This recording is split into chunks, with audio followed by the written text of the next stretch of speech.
Hey, hockey fans, welcome to the 7-Eleven podcast. I'm your host, Gino Retta. There are so many great players who played this great game of hockey over the past few decades. Players who made an impact not only on their teammates and fans, but on the sport of hockey itself. The 7-Eleven Overtime podcast takes pride in catching up with some of those players, sharing some of their great stories, and finding out where they are now and what they're up to. On this week's show, we're joined by a legend who played 22 seasons in the NHL, 21 of them with the Devils, 3 Stanley Cups, 5 Eastern Conference championships, 2 Olympic gold medals with Team Canada in 2002 and 2010, widely regarded as the greatest goaltender of all time. And in 2017, he was elected into the Hockey Hall of Fame. Martin Brodeur joins us. Marty, welcome to the show, my friend. Great to see you again. Wow, thanks for having me. So Roberto Luongo going into the Hockey Hall of Fame this weekend. You just happen to have some somewhat related paraphernalia from when you got inducted. Can you give our fans a little brief scan of the jersey behind you there? Oh yeah, that's my it's in my back in my office here. That's beauty. The day after I got inducted, they had a ceremony at the rink here in the Prudential Center in Newark, and they kind of presented me that jersey. So it's kind of nice now. It's kind of a nice little thing for my office here. When you were a kid playing the game, and initially you were forward, so we'll talk about that shortly. Did you ever, I mean, you would have imagined raising the Stanley Cup. You would have imagined making the save that won the game. There's so much stuff you would have imagined, but would you ever have imagined one day Hockey Hall of Famer? You know what? When you're young and you just want to play the game, that's such a fun game. Play street hockey, go skate at the park, play on your organized team, and you just wanted to play hockey. Obviously, growing up, watching the Montreal Canadiens, pretty storied franchise with all the Stanley Cups they won, and my father worked for them, so I was kind of pretty lucky to have an inside look at the organization. And but to me, it was just to try to make it one day. I think everything kind of helped me a little bit. It's when Patrick Roy, got on the seat in Montreal, won the Stanley Cup, and you're like, wow, he's French Canadian just like us, and he's making it big time, and so that made us believe. And obviously the rest is history. But no, Hockey Hall of Fame, never. I didn't even know that existed anyway. You'd skirted by the fact that your dad worked for the organization. He's one of the great. This is one of the great stories of all time. I'll get you to tell it. Your dad not only worked for the Habs organization, but he also played for Canada at the 1956 Olympics and won a bronze medal with them. Give our audience a background of your dad's playing career and then what he did with the Habs and how that got you hanging around the team. Yeah, well, I was fortunate. I grew up in the sports family. My big brother played baseball for the Montreal Expos farm team back in the day, and my dad obviously played for Team Canada. Back then, it was the winner of the Allen Cup that represented the country. It was all amateur players, and in 1956, he was able to win a bronze medal as a goalie. For me, grew up, with his jersey hanging like on the wall, his gold medal, his bronze medal. So for us, my goal was to play in the NHL. Never thought about playing really in the Olympics because the pros weren't allowed to play back then when I started. And so obviously when the pros were allowed to go in 1998, my dad was so proud. Like, he was so excited for me to be on the Olympic team. And then all the Olympics that I played in, and I was playing 98, 2002, 6, and 10. He was always by my side. So just because that's his ultimate thing that he accomplished in hockey was the Olympics. So for us to win that gold medal meant a lot for him, and got tons of picture of him with his jersey that barely fitted him anymore when he took it with his medal, and mine when I was playing. So it's good memories, that's for sure. We're in conversation with Hockey Hall of Famer Martin Brodeur on the 7-Eleven Overtime podcast. Something I should point out, I got to ask you how this played out. So when you start playing hockey, your dad's this legendary goalie who went to the Allen Cup, went to the Olympics, won a bronze medal for the Olympics. You're growing up now, and so you would think maybe you'd want to be a goalie, but you weren't. You were a forward. What did he force you out of the net initially, and then you forced your way back in, or how did that work out? You know what? I don't know. I've never thought about being a goalie. He's never Your really pushed. dad was a goalie at the I know, Olympics. How could you not think about being a maybe because he goalie? was a southpaw, I didn't want to do it. But I don't know. I just went out and played. I have a brother that's almost 2 years older than me, and so we played a lot in the street hockey and stuff like that. And I don't know. Like I started, learned to skate, learned to play the game, and I became a goalie just because I love the game of hockey. That's the only reason, not because I really wanted to be a goalie. Somebody needed a goalie, and so I was an opportunity for me to play in two different teams, and so I did that. So thanks for my sisters and brothers to drive me around in the two different teams on Saturdays and Sundays. And the following year, like the coach just asked me, he goes, "What do you want to do?" And I'm like, I was by myself. I said, "Yeah, I'll be a goalie." So it was a pretty big decision at 8 years old. And it worked out really well for you. Yeah, Were not there bad. times in the early part of it where you thought there's a lot of pressure on being a goalie, or did you just kind of absorb that and love it? I absorbed that. I think, yeah, as a young age, is the people around you that put pressure on you more than just playing the game. And so I was fortunate to have really good coaches, really good people around me to just wanted me to have fun. And again, like we were type of organization that I was getting a lot of shots, so I wasn't Yeah. winning a lot, but I was paying my dues at the same time. What's that like as a transition when you make that step and you're in the NHL and you've accomplished all you've accomplished coming up, but listen, there's like 600 players in the NHL, but there's only right now 64 goalies. Other guys on the peripheral. So statistically, the chances of making that jump is really, and in the time you played, way less than 60 Yeah. jobs in the NHL. What's that like when you think mentally? Is that something you go through mentally as you're coming into the league, or is that just something that happens gradually and you don't really think about it? Yeah, I think it just happens gradually. I think at the end of the day, it's a marathon when you play hockey. Yeah. Uh, for sure, if you think you're going to get drafted in the first round and you're going to play at 18 years old, now you start narrowing your possibilities. When you see the big picture and then you work at it. It's funny. My dad always said when I got drafted, he goes, "Well, you're just a number in that organization now. So Wow. make your number relevant." You know, and so that you're faced with only a team whenever you get drafted, and that you have to make the best of it.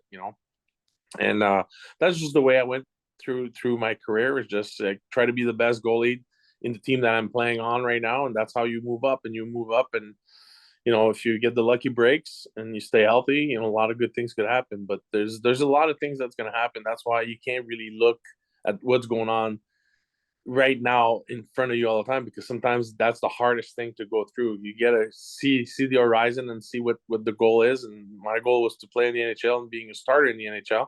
I didn't think I was going to be the best goalie in the NHL or win the most wins. That didn't Yeah. even cross my mind. I think it's just a product of just playing the game as long as I played and the love of the game that I had. The numbers are crazy, Marty. We'll get into the numbers specifically in a few minutes, but they're crazy. Do you ever sit back and start to think? I mean, no one's going to touch your numbers now because no one's going to play 70 games a season in the NHL. That's not happening anymore. Guys play a maximum of 50, maybe 55 games. And that's it. Everything's done platooning. But when do you ever get blown away when you actually start thinking about the numbers that are out there now? A little bit, I think when I finished my career, like at the end of my career, a lot of people are asking me about these numbers, and I'm like, well, Yeah. it's hard for me because I'm still playing. I'm not looking Yeah. at those.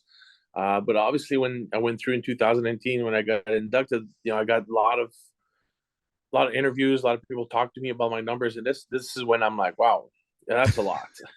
That's a lot, and you turn around, it's like I always say, like, I won 3 Stanley Cups, but I lost two.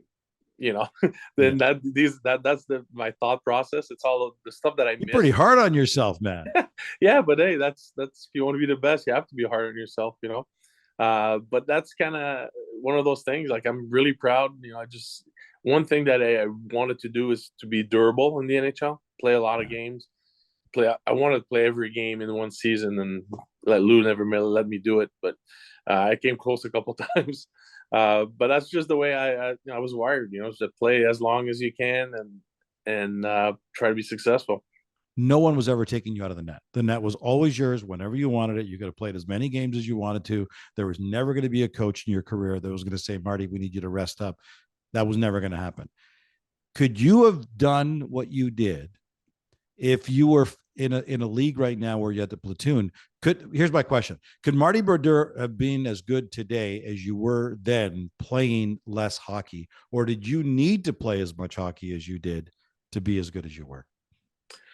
It's a good question. We'll never know, but I fed off playing a lot of games. Like I said, I was really fortunate that the coaches that I played, the organization I played for, believed in me 100%. Like from the year I was 21 years old to when I was 40 years old. And bad games, good games, they didn't matter for them. They saw me as the same way, and it just builds confidence for an athlete when people have your back all the time. My goalie coach would, oh, Marty's fine. He's fine. Let's put him right back in there, and that's what I wanted. So kind of minimize some of the bad streaks. We all have them, but more you get thrown in the fire, more you're able to deal with them. And that's what it's always, when we're here in New Jersey and we see our goalies want to struggling, like the balance of how you get these kids out of these ruts, at times, so but for me, it was to play a lot, and they let me do that. So you're in hockey ops now with the New Jersey Devils, but have been for a while. Do you have any desire to coach goalies or to help teams and how to develop their goalies? Does that interest you at all? Well, that's a bit. I'm not coaching. Coaching is not something that is in the cards for me. I've done it with the Blues for like 3 months with Jake Allen, and I really enjoyed it. But I found myself working harder than when I was playing. So it just takes away time from your family, right? Yeah, at that time. But right now, like we built this little goalie department in New Jersey, headed by Scott Clemenson.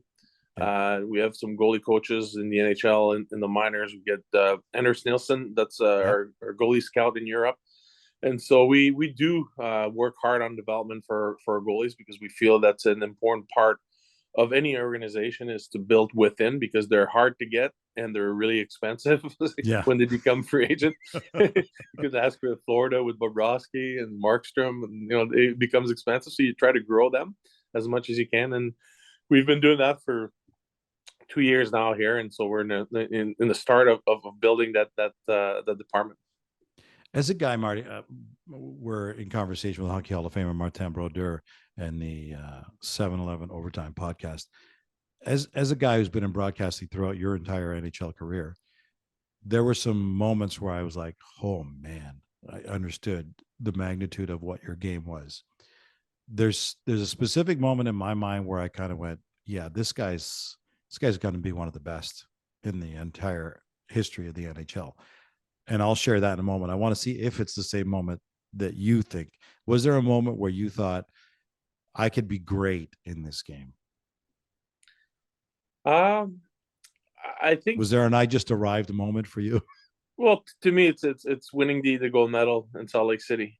Okay. I had some great seasons. I won a Stanley Cup, obviously, early on in my career, in my second year. But I think to the eyes of the NHL and the fan base, or probably mostly Canada, like winning that gold medal really changed a lot, because I was always second fiddle for. Well, you weren't supposed to be the starter there, right? It was supposed to be Cujo. No, I wasn't. Yeah, Cujo started it, so. Yeah. But, I was always second in voting for all the awards and everything. So right after the 2002 gold medal game, I won in 03, 04, 07, 08, the Vezinas. And it's funny, I was always 4 and 5 years. That's ridiculous. Yeah, I was always the goalie behind the runner-up hockey team, And I think when I got out of the bubble of the Devils and went on the international stage, I think that's where I felt like I really arrived for the potential that I had. You mentioned this earlier in our conversation, that the fact that when your dad played, it was the Allen Cup champion that went. It wasn't the best of around the world. So you make that team, you end up bumping Cujo for the starting job, and you guys end up winning gold. The first time Canada had won gold at the Olympics in 50 years. What did that mean to you? Not only the fact that you proved yourself and made some pretty amazing stops and played some pretty amazing games along the way. What did that mean to you that it was the first time in a half century Canada left the Olympics with a gold medal? Yeah, well, I mean, it's surreal, like Yeah. I don't think we grasp like how long the Canada hasn't won the gold medal Yeah. when we were there, because we're all like NHL players. We're not Nobody played in the Olympics before, so we're not historian about the hockey in the Olympics. But obviously, it was a disappointing in '98 when we didn't bring anything back.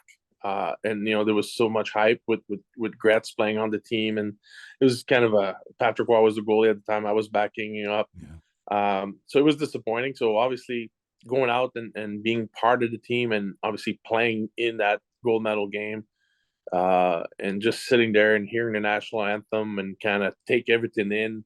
With Gretz being our general manager at Yeah. the time, so it was a surreal moment. I think, and I think the biggest part that I thought it was so cool.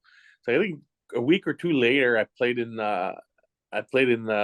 Toronto against the Leafs, and they had a huge standing ovation for me. And I was For a like, wow, visiting goalie. visiting goalies. I was like, "Ooh, this is pretty cool," and these are things that what it meant. I crossed paths people all the time. They knew exactly where they were when we won that game. The whole country was behind us the whole time. These were unbelievable moments for myself and my family. You're playing Team USA. You're up 2-1. You're in Salt Lake. You're going for the gold medal, and you're facing Brett Hull, one of the best snipers in the history of the game. Do you remember? Oh, I feel stupid to ask this question. Do you remember the toe save? What do you remember about it? Yeah, well, I remember it. It's funny because I brought it up to Hully and he said he fan on it, but that's okay. Oh yeah, right. You know what? Like it's one of those things. Like you do homework as a goalie on tendencies of players, and I knew like the power play was coming in, and I think Phil Housley kind of sneaked down the board, and I kind of just looked, and I know Holly was just hiding himself, sitting in the weeds like he does. Yeah. That's how he scored all his goals, and I just read the play really well, and I just had time to put my toe on the goal line by the post, and made that save, and from there we kind of picked up the puck, and we maybe a minute later we scored to open the game up. Yeah, what a difference, man. Can you imagine? I can't even imagine what could have happened had you not done such a good pre-scout. Yeah. And it's great the fact that all these years later you're still rubbing it in. And a guy who could have played for Canada if he Yeah, I know wanted to, but exactly. decided to play for the Americans. So I was talking about the moment that kind of stands out to me, and it wasn't really an exact moment, but rather two crazy games. Was the Stanley Cup final in 2000. You guys get to game 5, 0-0, triple overtime. Triple overtime. You go into that. Dallas wins the game. So you could be demoralized. You could be sitting like, I don't know, like if I'm the goalie, I'm like, guys, score a freaking goal. We'll win the game. Just score a goal. You'll hold them without a goal through regulation, the first OT, the second OT, for most of the triple OT, and it doesn't happen. It can be so demoralizing and crippling. And yet you take them now to double OT in game 6. I don't know. I mean, my memories of you at that point, it was like, yeah, like this guy's insane. They're going to win the cup because this guy's just refusing to lose. Yeah. Walk me through what happened to you in those 2 games. Well, it's one of those things that we were with control of the series, and then we went out and, I and know, played. but score a goal. No, well, it happens. I'm not to me, it's all about winning. It doesn't matter if we win one Yeah. nothing or 6-5. But yeah, it was tough. Obviously, like everybody we're in New Jersey when that triple overtime game was, to win the Stanley Cup, and to kind of had to do it again 2 days from now.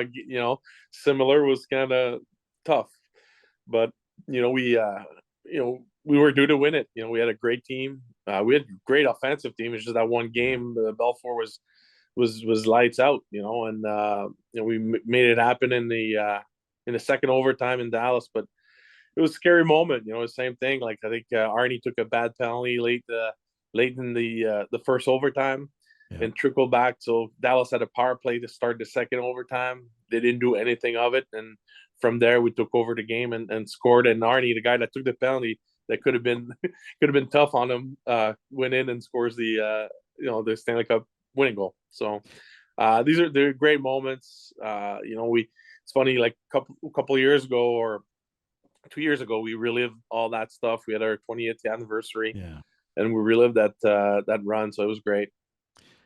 I almost said, look, I'm the goalie. I can't score, but well, you can. You scored 3. As a matter of fact, you scored 1. I think it was the Eastern Conference quarterfinals. A minute left to go in the game back in 1997. Walk us through what happened, what you were thinking at that point. Oh, well, it's funny. Like, I always wanted to score a goal in junior hockey. I came close a bunch of times, never was able to score one. And I don't know, it just happened like, we're at 2-goal lead. Usually in the playoffs or even on tie games, I'm never going to try. I'm going to make a play just to clear the zone. But this one had 2-goal lead, and I think Dave Manson dumped the puck, and he just kind of a little careless, probably not knowing who I was able to play the puck. And it just kind of happened that everybody went towards me. I was able to shoot it over everybody's head and kind of hit the empty net. So that was an exciting time. Lived it I remember like Sean Chambers coming at me and just like never got in a huddle to score a goal. So that was funny. Did you keep the puck? That was your first NHL goal. Did the ref go grab it for you and bring it to you? Oh yeah, I think John McLean grabbed it. I thought John McLean was going to try to touch it to go in, but he let it go in. Oh, no. Could you imagine if somebody touched the puck and took away your goal? You would have had to have a serious conversation about that. You were one of the things you were obviously really recognized for was your shutouts. I mean, there are times where you would just shut things down and nobody ever felt like they were going to score on you. I remember 2003, you had the shutout versus the Ducks to clinch the 3rd Stanley Cup in Game 7. Just a third goalie to record a shutout in Game 7 of a Cup final. You had 7 shutouts that year. That was an NHL record for the playoffs. 24 playoff shutouts still stands as the NHL record. I can't imagine that ever being surpassed moving forward. Were there times where you just felt like tonight no one's going to score? Like a lot of times goalies go in and they'll sit in the dressing room and say, guys, you get 3. I won't let 3 in tonight, which is realistic in the modern day NHL. But it kind of felt, as somebody who watched you play, that you were like, no, I'm not even giving up 1 tonight. Were there times where you just knew on this night, no one's beating me? I mean, never before the game, but when you start playing the game, like you just felt that you're seeing everything and you feel that it's going to take like a lucky goal to beat you, Yeah. But like, to me, it was a commitment that I had in front of me for these years. Guys played really hard in front of me. And that helps, like goaltending, you cannot do it by yourself. If you have to have guys being disciplined in front of you, not taking chance. I mean, it's easy, when the game is 4-1, everybody's looking for scoring goals or get their cookie or whatever. Yeah. But my team, like we had that discipline to say, we're going to shut it down, and you know what, we're going to get a shutout, and it's going to be good for Marty. It's going to be good for for the team. It's not like we're not going to let the team go 4-1, 4-2, and next thing you know, you worked 60 minutes to have a great game, and now because of the last 5 minutes, you're kind of, we didn't play that well, and then that feeds off for other games going forward. But you have to give credit, like, there's some that listen, I could say, hey, I was the difference, but I was, most of the time, it was usually like a huge team effort of blocking shots and playing the right way. And like I said, Jacques Lemaire, was a big proponent. He installed that right from the get go when he became. He was Mr. Defensive boy. Yeah, and he just, he made us good. He made us understand what it takes to win, and to win is not just to win, 4-2, 4-3 when you dominate enough to win 4-0. Did it bother you at times that people would say, because of the way Jacques Lemaire coached it, because of some of the teams you played, A, they were really good, B, that they played a very, very defensive style? You mentioned this before when you were talking about the Olympics, that maybe people didn't understand how good you were, because there were some in the game who were saying, yeah, he's great because he's in that system that works perfectly for him. Did that bother you to hear that kind of stuff? No, I took pride in that more than anything. Like I know everybody talked about the trap and like people hate playing in New Jersey. Like that was our best thing when a team would after a game would complain about how we played. I mean, that means this Well, is you were what we did. winning. We came in and think about like we swept 95 like the high octane Red Wings. Yeah. So for us was just we took pride, and again, like he knew what type of goalie I was. So neutral zone, if we logged down the neutral zone, that means they had to dump the puck, and I was going to be able to retrieve it, make a play, and we're Yeah. out of there. So I mean, there's always rhyme and reason Which for drove how guys nuts. exactly, and Your they ability to find handle the ways. puck drove guys crazy. Yeah, and next thing you know, they try to make another play, turn the puck over, it's in the back of the net, and it's just we just pride in it, and that's that's all it is. So I didn't really care what people thought about the way I played or the team played. We had fun playing it. We had a great bunch of guys, and we all bought into it. If you didn't, you weren't a devil. So You were one of the great puck handling goalies of all time. Was that something you deliberately worked on? I mean, there's no way that had anything to do with the fact that you were a forward in your early days because you were still just a kid then. But was that something that you just really enjoyed doing and you messed around with it, or something that you thought was going to be an important part of your game? well, I mean, I started to realize like that it was an important part when I saw Ron Extall play. When he's No one coming to could see, rifle the puck like he could, man. he was unbelievable, and that's at my young age. That's why I started to shoot pucks. I was in my garage and shooting those orange puck, those heavier pucks. Did you see what he used to do at practices after teams left the ice? What he would do at practice? Did you ever see No, that, Marty? He would. yeah, I was a young Cub reporter in the NHL when during his playing days. He would sit behind the net with a bucket of pucks and fire them off the glass whenever he went into a new building, so he could see where the ricochet was and what it would. Like yeah, he'd be working, we'd be waiting there to say, we need to talk to Hextall. They're like, yeah, he's going to be out there for another half an hour. yeah. It's crazy. Yeah, but that's working at your craft, and that's what I've done when I was younger. At the end of the day, you could it doesn't matter how good you shoot the puck. You have to have some hockey sense. You have to be Yeah. able to read, and try to understand. And the players that you play, they got to know what you're doing. They got to. Yeah.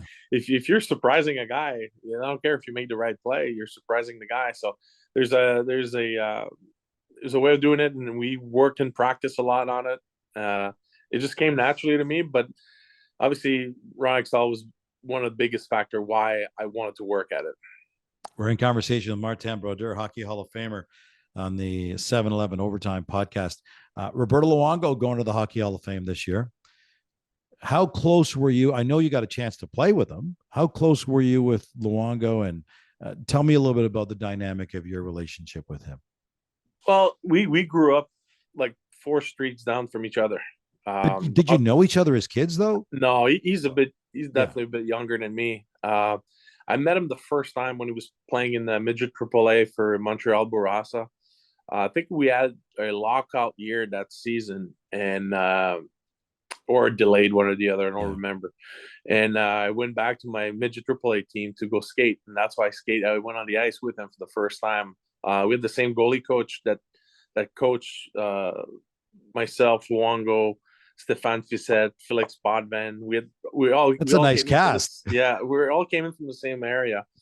And so Mario asked, he goes, "Oh, you come on in anytime you want." And that's where I met Roberto for the first time. Obviously, I played with him the Olympics and the World Cups and stuff like that. But I can't say I'm close with him. I know him real well. I think the goalie fraternity, regardless if it's Patrick or Cujo or Grant Fuhr, I don't have any of these guys' phone number, and they don't have mine. But you know what? If we see each other, there's no way we're not going to stop and talk to each other for a long time. That's just one of those things that when you play on different teams, it's kind of hard to get close. And I wasn't close as a young player. I'm probably the closest goalie that I had was Jose Theodore. That's really because we had the same goalie coach too. So it's interesting whenever somebody goes into the hall, like Luongo's going in now, you look back at the numbers, and we talked about you when, people started bringing up the numbers when you went in the hall in 2018. So the NHL's all-time wins record, finished the career with 691, a total that's crazy. No one's ever going to touch. But then we talked about this, about the fact that, given the platooning system we're using now, it's never going to happen. How much pride do you, I mean, you got the cups, you got the gold medals, but how much pride do you take on the fact that very unlikely that anybody's ever going to touch your all-time marks? I mean, we're talking right now about, will Ovi ever catch Wayne with the goals? And if it keeps going the way it goes, maybe it happens in 2 or 3 years. But I can't imagine anybody ever touching your numbers. What does that mean to you? It means a lot. I think to me, like the records that I have are indication of the durability that I had. I played more games than everybody. I played almost more year than everybody, and so obviously it adds up. And I was lucky to be a number one goalie my whole career. It was never a backup for the first 2 or 3 years. I wasn't injured much. I had one big injury in my career that I missed 50 games for. And like I said, like we had some good teams. So when you add everything up, good numbers will happen. But to me, like the most win is the one that I take the most pride, because when you jump between the pipes, there's only one reason for a goalie. It's to win the game. So when you have the most, it means you did something good. So that's just the way I see it. Do you miss anything about it? I'm I'm still around the team. Yeah. I was in St. But Louis it's for a while different now. though. It's different being in management than it was being in the room, right? It is. Well, then that's why I'm gonna come out. I miss the guys. Like I miss just hanging out and going through the rough patches, the good patches together, to see a young kid coming in, scoring his first NHL goal, winning our first Stanley Cup. A veteran coming in, winning his first Stanley Cup as a 30-year-old. These things you can't buy. You live it through your experiences when you play. But to miss it, I don't miss the game much, because like I said, I've played as long as I could. I hung out in there until they kicked me out. So, but that's not true. I mean, you could have kept playing. I could have, but why? Why did you decide it was time to hang him up? Just because you couldn't be the Marty you were at the top of your game? Like, how did you come to that point? I didn't like sitting on the bench and practicing and going out and being the goalie that the spare guys are shooting at his head. I'm like, I did enough in my career not to have to endure that. So that's why I decided to kind of move aside. When you sit back and reminisce with close family and friends, not fans, but people that really are important to you, what are the things that come up in conversation that you just kind of you bask in the glory of some of the past achievements and stuff? Well, one thing that a lot of people, my friends and my family, bring up a lot, it's the experience that made them live through a Stanley Cup playoff run. Yeah. Because it's amazing how consuming it is when you have somebody that that's going to live this dream, and you're alongside him, going through that. It's kind of pretty cool for them. I mean, they wish they could have done it. Most of them never played hockey, or if they did, they never got it close to be a pro hockey player.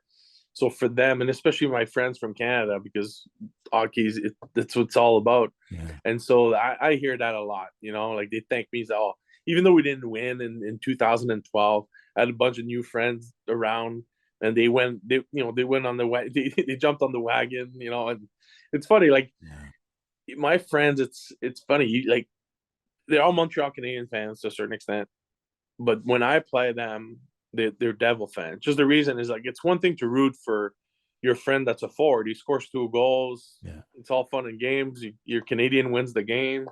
But the goalie, I'm losing the game if Montreal is winning. So I made sure these guys root for the Devils when I played.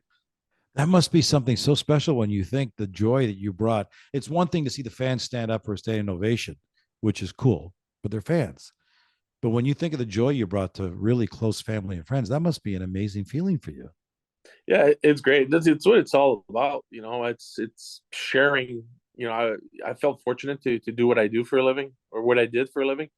And so to be able to share it with the people that are close to you, it means a lot to them, but it means the world for us to get supported like that also.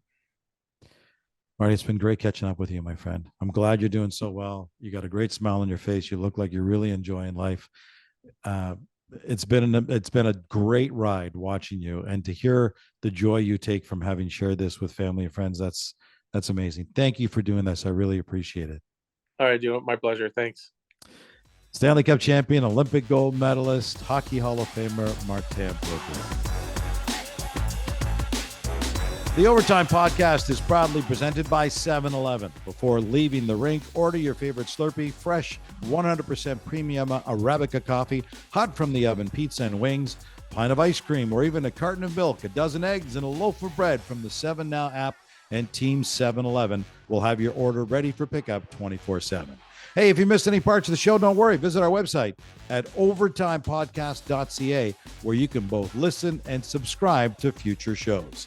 7-Eleven's Overtime Podcast can be found on the iHeartRadio app, Spotify, Apple Podcasts, or any of your favorite podcast platforms. Until next week, I'm Gino Reda saying so long, hockey fans, and thanks for joining us on the 7-Eleven Overtime Podcast.